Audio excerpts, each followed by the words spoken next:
ফাঁক যেন না থাকে। না থাকে। এটা কোন ফাঁক? এটা হলো গ্যাপ। গ্যাপ মানে কি? ফাঁক। ফাঁক মানে গ্যাপ, গ্যাপ মানে ফাঁক। এটা হলো অনবরত অবিরাম বিরতিহীন ভাবে আল্লাহকে স্মরণ করতে। 21,600 বার দম আসে আর যায়, প্রতি দমে দমে জানো আমি পরমকে স্মরণে রাখি। একটি দম যদি বিফল হয়ে যায়, ওই ফাঁকেই আমি তো অহমিকা ইবলিস শয়তান ঢুকে পড়ে, আমাকে গাফেল বানায়, আমাকে দুনিয়ামুখী করে দেয়। দুনিয়ার লোভ লালসা আকাঙ্ক্ষা আশা কামনা বাসনা যখন এই নেশাগুলি আমাকে ধরাইয়া দেয়, তখন আমি দিশাহারা হয়ে যাই, আমার বন্ধু দূরে সরে যায়। এই ফাঁকের কথাই, এই গ্যাপের কথাই বলা হয়েছে।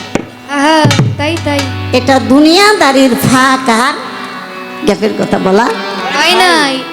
বাহ বাহ। আধ্যাত্মিক বাহ্যিক দুইটা সমন্বয়ে আমাদের বুঝতে হবে। আর সবচেয়ে বড় বিষয় হলো নিজকে চিনতে হবে। ইবাদতের মূল হিসাব হলো নিজকে চেনা। আমি যদি আমাকে না চিনি, তাহলে আমার প্রভুকে, আমার স্রষ্টাকে আমি উপস্থাপনা করবো কি? তাই তো। এই জন্য মান আরাফা নাফসাহু ফাকাদ আরাফা, নিজের নফসকে চিনতে হবে, আমাকে চিনতে হবে। আমি কাজ করি বেটাগিরি, কিন্তু আমি তো একজন নারী নাকি? চলে আসছি, আমার মনে রাখতে হবে আমার একটা জবাবদিহিতার জায়গা আছে। এখানে আমি রঙ্গরস করলাম, তার মধ্যে একটা সীমাবদ্ধতা থাকতে হবে, কারণ আমার জবাবদিহিতার জায়গাটা যেন সৎ থাকে। তার দৃষ্টিতে আমি যেন কখনো পদস্খলন না ঘটে, কারণ ওখানে যদি আমি ধরা খাই, তাহলে আমার আর কোনো কুলকিনারা নাই নাই। সবাই বাহবা দিবে, এই বাহবায় আমার কিন্তু মুক্তি নাই। যদি আমার সেই ঘরে যে আমার অভিভাবক, যাকে স্বামী বলা হয়, একটা নারীর জন্য সেই বড় অভিভাবক, সে যদি ভালো স্বাক্ষর না দেয়, তাহলে দুনিয়ার ভালোতে আমার কোনো লাভ। সেজন্যই বললাম যে নিজেকে চিনে তবেই উপস্থাপনা করতে হবে। আর আজকে আমার যে কবির বাবাজি, ওনার কিন্তু এটা গুরুর বাড়ি। গুরুর বাড়িতে খুব সচেতন। সে যদি খেলাফত প্রাপ্ত, তার ভক্তের জন্য সে গুরু, কিন্তু এই বাড়ির জন্য গুরু না, এই বাড়ির জন্য সে গোলাম। এখানে সে কাউকে আদেশ করতে পারে না। তাই তো। যদি সে আদেশ করে, তাহলে গুরু তরিকায় সীমা লঙ্ঘন করবে। এখানে সে শুধু আদেশ শুনবে, সে আদেশ কাউকে দিতে পারবে না। এটাই হইল নিজকে নিজে চেনা। আর একটু ছোট্ট করে গান করে আমি বসি, তারপরে আমার একটু মানে ভাও হইতে সময় লাগবে, এমনিতে গলা শুকাইয়া যাবে। কারণ হাজার হাজার পোলাপান্ডে সান্ত্বনা দিতে দিতে আমি একেবারে শ্রান্ত হয়ে গেছি। হ্যাঁ, শ্রান্ত হয়ে গেছি, আমার নিঃশেষ হয়ে গেছি। তো ছোট করে একটি গান, সেই গান না শুনলে আমার মুর্শিদ কেবলা হযরত শফিউল বসর মাইজ ভান্ডারী বাবা জানেন মুখ নিঃসৃত একটি কালাম, সেটা আমি ছোট করে দিই।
দেখুক তোমার রূপের পাহাড় যেন দিতে আমার নূরে বাতি জ্বালো তোমার নূরে বাতি জ্বালো তোমার নূরে বাতি জ্বালো তোমার চলুক প্রেমের খেলনা বাবা চলুক প্রেমের খেলনা বাবা। তোমার মাঝে তোমার সাজে সাজাও বাবা মাওলানা সাজাও বাবা মাওলানা আমি তোমার তুমি আমার আমি তোমার তুমি আমার তুই দোলে আরে খোদা বাবা তুই দোলে আরে খোদা তোমার মাঝে তোমার সাজে সাজাও বাবা মাওলানা তুমি বাবা মাওলানা ভান্ডারি নামে কসম তোমার সফির খুলো